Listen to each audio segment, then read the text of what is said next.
பெரியவர் வந்து இந்த இடத்துக்கு தாசம்பாளையம் ஈரோடு மாவட்டம் கோபிச்செட்டிப்பாளையத்துக்கு தாசம்பாளையத்துக்கு இவர் வந்து 10 நாள் ஆச்சு. 10 நாளா இவருக்கு வந்து இங்க இருக்கக்கூடியவங்க வந்து சாப்பாடு தண்ணி எல்லாமே கொடுத்துறாங்க, எல்லா ஹெல்ப்பும் பண்றாங்க. ஆனா அந்த ஐயா வந்து எதையுமே ஒரு உதவியா பெறக்கூடாது, தானா சம்பாரிச்சு சாப்பிடணுன்ற ஒரு எண்ணத்துல இருக்காரு. இந்த ஒரு வருஷமா தான் இவர் கஷ்டப்பட்டு இருக்காரு. அதுக்கு முன்னாடி நல்லா சம்பாரிச்சு தான் சாப்பிட்டு இருந்திருக்காரு. ஆனா அந்த ஐயா வந்து சுயமா உழைக்கணும், நானே சம்பாரிச்சு தானே சாப்பிடணும் இருக்கா அவர் ஹெல்ப் கேட்கிறாரு. அவர் என்ன கேட்கிறாருன்றதை நீங்க உங்களால முடிஞ்சது செஞ்சு கொடுங்க. ஐயாட்ட பேசுவாங்க. என் பேர் ரமேஷ்.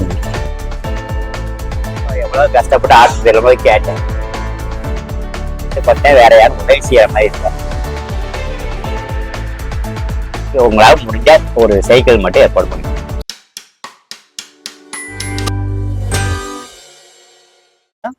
என் பேர் ரமேஷ். எவ்வளவு கஷ்டப்பட்டு ஆஸ்பத்திரியில போய் கேட்டேன். அவங்க வந்து எனக்கு இது மாதிரி ஆப்ரேஷன் செஞ்சா தான் முடியும் அப்படின்னாங்க. சரி செய்யலாமேன்னு கேட்டதுக்கு என்ன, உங்களுக்கு வந்து உடனே ஆப்ரேஷன் இல்லை, ஒன்று சொந்தக்காரங்க வந்து சொல்லணும், அப்படி இல்லைன்னாலும் உங்க கூடவே இருந்து பார்க்கறதுக்கு 1 மாசத்துக்கு ஒரு அட்டெண்டன்ஸ் தேவைன்னு சொன்னாங்க.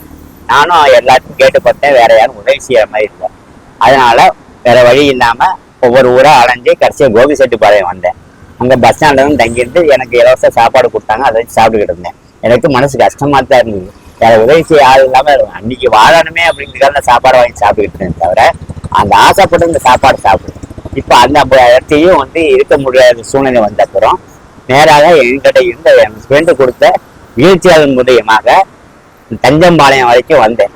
அங்க இருக்கிற மக்கள் எங்களுக்கு சப்போர்ட் பண்ணாங்க, இங்கே இருங்க எல்லாருக்கும் உதவிலாம் செய்யறேன்னு சொன்னாங்க. சொந்தக்காரங்க யாரும் இல்லைங்களா? சொந்தக்காரங்கன்னு இருக்காங்க, ஆனா எங்கிட்ட ஒண்ணு இல்லைங்கனால சொந்தக்காரங்க யாரும் என்ன டிவி பாக்குறது கிடையாது. நீங்க கல்யாணம் பண்ணிக்கல? நான் இல்லைங்க, என்னோட வாழ்க்கை பேச்சுலர் லைஃப் தாங்க. சரி, அப்பா அம்மா இருந்த வரைக்கும் நல்ல வழியா இருந்தேன்.